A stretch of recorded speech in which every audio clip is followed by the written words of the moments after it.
Hello दोस्तों, target विदेशी में आपका स्वागत है। आज हम पढ़ेंगे पॉलिटिका पार्ट 6। इससे पहले हम 5 वीडियो अपलोड कर चुके हैं। जो भी दोस्त नए हैं वो जा कर के पिछले 5 वीडियो को देख लें, स्टेप बाय स्टेप देख लें। बहुत अच्छे से समझाया गया है, बहुत अच्छे से क्लियर किया गया है। आपसे एक वादा है या मेरा दावा है कि जो भी मेरे साथ बनेंगे, जो भी इस सीरीज़ को देख लेंगे पॉलिटिका, उनको पॉलिटी दोबारा पढ़ने की ज़रूरत नहीं पड़ेगी। बिल्कुल कॉन्सेप्ट से, जहाँ से क्वेश्चन हमेशा पूछे जाते हैं, ये पॉलिटी कंप्लीट कर लेंगे तो किसी भी एग्ज़ाम का पॉलिटी से किसी क्वेश्चन को आप नहीं मिस करेंगे, ये मेरा दावा है। चलिए आइए शुरू करते हैं आज का टॉपिक, भारतीय संविधान की अनुसूचियाँ। जैसे आप जानते हैं कि मूल संविधान में 8 अनुसूचियाँ थी, बाद में इसे बढ़ाकर 12 कर दी गई है। आइए एक एक करके देखते हैं क्या क्या है, कौन कौन से अनुसूची में क्या क्या दी हुई है। अनुसूची 1, भारत और उसके राज्यों का वर्णन। जब किसी राज्य का मान लीजिए नया देश बना, उसमें नया देश बनने के बाद बहुत छोटा छोटा टुकड़ा में राज्य बना हुआ है, तो पहला क्या होगा अनुसूची में?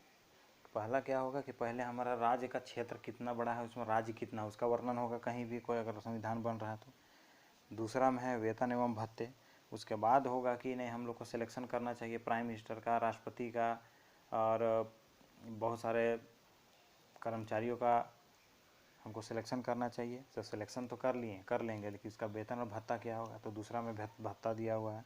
तीसरा में जब तय हो जाएगा कि भत्ता और वेतन क्या होगा, तो उसका शपथ ग्रहण कराया जाएगा, सबको जानकारी दी जाएगी कि हाँ इसको इस पद के लिए चुना गया है, तो सार्वजनिक तौर से शपथ ग्रहण होता है। ये चीज़ समझ में आ गया। चौथा अनुसूची में तो 1, 2, 3 तो समझ में आ गया बहुत आसानी से। चौथा अनुसूची में राज्यसभा में राज्यों का एवं यूटी का स्थान। राज्यसभा में राज्य का और यूनियन टेरिटरी का कितना सदस्य होंगे, राज्यसभा में उन्हीं का कितना स्थान होगा, इसके बारे में जिक्र किया गया है चौथा अनुसूची में। पांचवा अनुसूची में एसटी और एससी का प्रशासन। एसटी और एससी का प्रशासन पर क्या रोल होगा, या भारतीय सरकार का एसटी और एससी पर कैसा प्रशासन होगा, उसके बारे में पांचवा अनुसूची में दिया हुआ है। छठा अनुसूची में मेघालय, असम, त्रिपुरा और मिजोरम के एसटी क्षेत्रों का प्रशासन। जो हमारे पूर्वी भारत में 7 सिस्टर्स कहा जाता है, 7 स्टेट्स हैं, उसमें से कुछ 4 स्टेट्स हैं, असम, मेघालय, त्रिपुरा, मिजोरम के एसटी क्षेत्रों का प्रशासन। चौथा में तो एसटी और एससी पूरा भारत के लिए है, लेकिन स्पेशली छठा में दिया गया है असम, मेघालय, त्रिपुरा, मिजोरम के एसटी क्षेत्रों का प्रशासन। सातवां जो बहुत इंपॉर्टेंट अनुसूची है, सबसे इम्पोर्टेंट है अनुसूची सातवां, केंद्र एवं राज्यों के बीच शक्ति का विभाजन। केंद्र और राज्य का क्या क्या शक्ति होगा, उसका विभाजन किया गया है और इसे 3 सूचियों के माध्यम से विभाजित किया गया है। पहला है संघ सूची। संघ सूची में 100 विषय है, 100 विषय है संघ सूची में, तो ये केंद्र सरकार के पास है, केंद्र पर सरकार इस पर कानून बनाने का अधिकार रखती है। दूसरा है राज्य सरकार।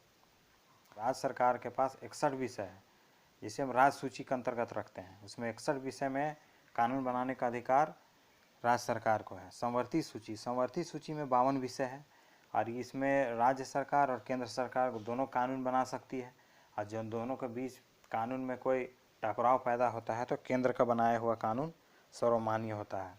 अनुसूची 8, 8 अनुसूची में भाषाओं के बारे में दिया गया है। मूल संविधान में हमें 14 भाषाओं को शामिल किया गया था, बाद में धीरे धीरे भाषाओं को जोड़ते चले गए और अब जाके करंट में 22 भाषा है भारतीय संविधान में। आइए देखते हैं कब कब कौन कौन सा भाषा को जोड़ा गया है। 15वां भाषा सिंधी को जोड़ा गया है 21वां संविधान संशोधन 1967 के द्वारा, सिंधी को 15वां। उसके बाद 16, 17, 18वां भाषा मणिपुरी, नेपाली, कोंकणी को 71वां संविधान संशोधन 1992 के द्वारा जोड़ा गया। और 19, 20, 21 और 22वां भाषा संथाली, मैथिली, बोडो और डोगरी को 92वां संविधान संशोधन 2003 के द्वारा जोड़ा गया। इसको हम कैसे याद करेंगे उसके बारे में चलिए देखते हैं। एक ट्रिक है, या एक ध्यान में रख लेंगे तो हो जाएगा।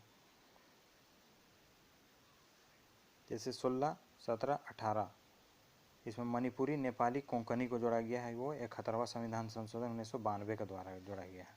तो देखिए MNP, MNK, Manipuri, Nepali, Konkani, MNK, तो 16, 17, 18 MNK है, MNK 16, 17, 18 MNK है, MNK।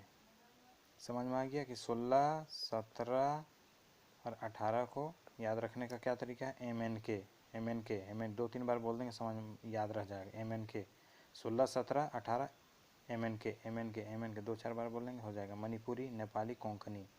इसी तरह से जब 19, 20, 21, 22 को देखेंगे तो इसको हम जैसे कंप्यूटर के जो छात्र होंगे बहुत आसानी से समझ जाएंगे। कंप्यूटर में एक टर्म होता है, एक टॉपिक होता है DBMS होता है।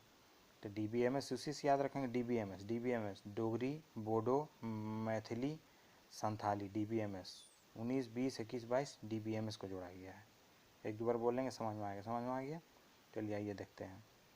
नवा अनुसूची में जमींदारी प्रथा का उन्मूलन एवं भूमि सुधार के लिए 284 विषय को शामिल किया गया। इसे पहला संविधान संशोधन जब हुआ था 1951 में, तब 8 अनुसूची था, तो 9वां अनुसूची को जोड़ा गया। जो पहला संविधान संशोधन 1951 में हुआ था उसमें जोड़ा गया है नौवां अनुसूची को। नौवां अनुसूची में जमींदारी प्रथा का उन्मूलन किया गया। पहले जमींदारी प्रथा था उसको ख़त्म कर दिया गया।